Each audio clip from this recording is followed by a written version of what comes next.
అయితే హార్వెస్ట్ చేద్దాము. ఇవన్నీ రోజ్ ఫ్లవర్సేనండి. చిన్న ప్లాంట్ అయినా 5 ఫ్లవర్స్ అయితే బ్లూమ్ అయ్యాయి. ఇక్కడ బేబీ పింక్ వేసాను.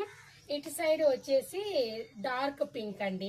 వీటికి కూడా చూడండి ఒక ఫ్లవర్ అయితే ఇలా బ్లూమ్ అయ్యింది.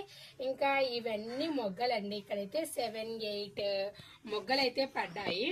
ఇలా మనకి చిన్న మొక్క అయినా మోర్ ఫ్లవర్స్ రావాలి అంటే రోజ్ ప్లాంట్స్ కు తీసుకోవాల్సిన కేర్ వచ్చేసి మనము ప్రూనింగ్ చేసుకోవాలి. అలాగే వీటికి నేను వర్మీ కంపోస్ట్ ఇస్తూ ఉంటాను. ఇంకా లిక్విడ్ ఫెర్టిలైజర్ గా ఈ ఎగ్ పెంకులు, ఉల్లిపాయ ఇవన్నీ లిక్విడ్ ఫెర్టిలైజర్ గా చేసి బనానా ఎగ్ పీలు, ఆనియన్ ఈ 3 వాటర్ లో ఒక 3 days అలా కుళ్ళబెట్టేసి ఆ లిక్విడ్ ఫెర్టిలైజర్ ని ఇలా రోజ్ ప్లాంట్స్ కి ఇస్తానండి.